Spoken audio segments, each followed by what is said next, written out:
Hi, my name is David and I'm the project coordinator and lead technology consultant for the Riordan Peregrine project under the guidance of our project leader, Auntie Christine Walker, wife of the late Uncle Kano Walker.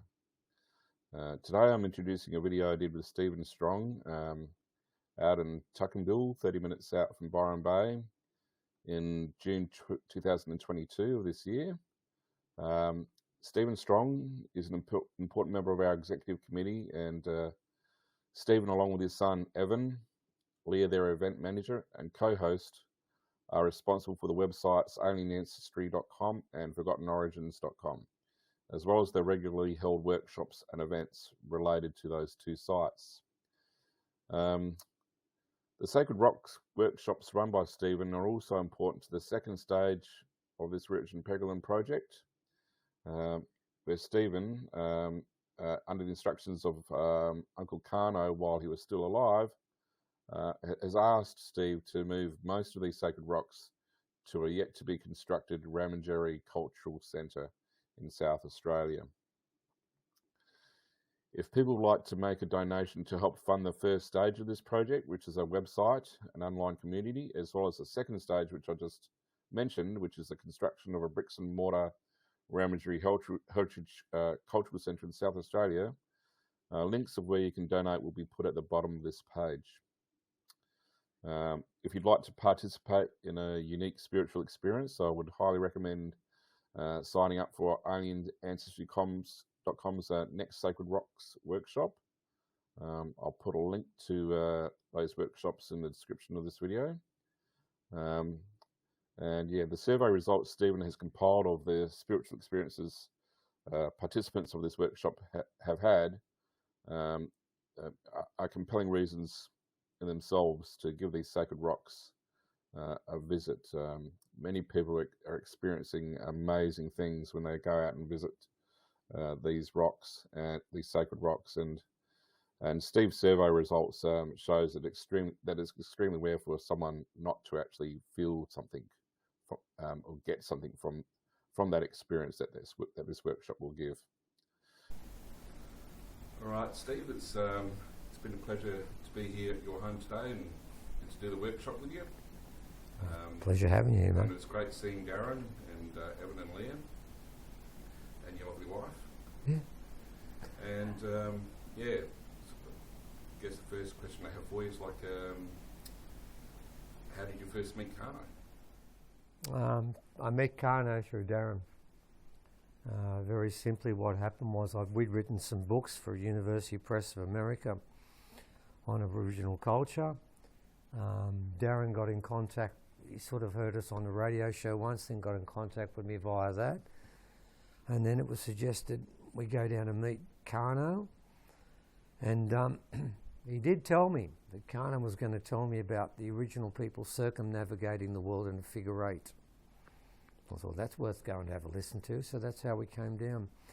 It's through an invitation to meet him, and then once I got there I realised there was a lot more to it than just the figure eight. But yeah, to begin with, it's due to Darren introducing me to the culture and the group, and I went down and it sort of went from there. That's how it started. Okay.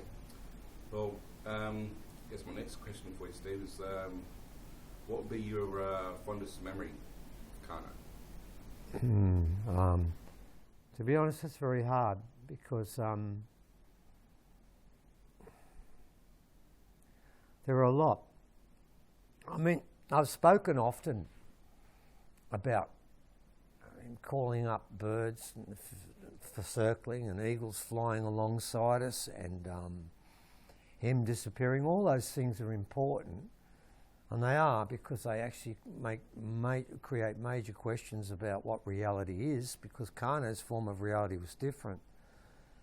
But to be honest, the lasting impression I have of Kano, I mean, I could nearly write a book about what are miracles, but to me, it's the fact that when he looks at you, when he wants to, and Darren's mentioned it, you've heard me mention to other people too, he looks through you. It's a bit like to an extent that you're being judged, but not by him, but just that he can see through you. And when he reads you, he reads everything about you. And when he does that, you sort of know he's doing it. And then he gives you that smile. And Christine will know what I'm talking about. I'm sure Ambalara will too. And I remember once on one occasion, and the one thing I do remember is this one occasion when Kano came in. He was out the back. And he was asking me questions that he knew I couldn't answer. And having a wonderful time doing it. And he really did have a great time. And it went on for quite some time. And at the end of it, when he came up, he said, you know, I've been testing. And he gave me a hug, right? And a big smile, and I knew what he was doing. And then someone come up to me. It was Paul, actually, I remember this. And he said, God, you must feel bad after that. I said, well, what do you mean? He said, well, all night long he was paying you out, asking you questions you couldn't answer, and you didn't get them right. And he was laughing about it, and you were laughing a bit too. It must have been hard for you. I said, no, you missed it, mate. I said, here's the question I want to ask you. How many times did he pay you out? He said, oh, none. I said, well then, the way I see it, I've done much better than you have, because he went to the trouble to pay me out. One day, maybe, and he did the next day, by the way, he might pay you out a bit too. But remember when he's doing this to teach you an answer that you can't find. And he does it with a smile on his face. So for me, it's not the miracles, and there's been plenty of them. It's just the way that he gives that information, the way he does it. Yeah. So primarily it's that.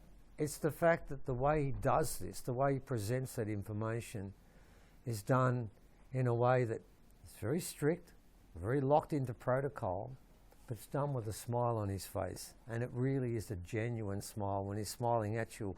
While he's disassembling you in front of others, he does it with such grace and with such a sense of humour that it's a pleasure.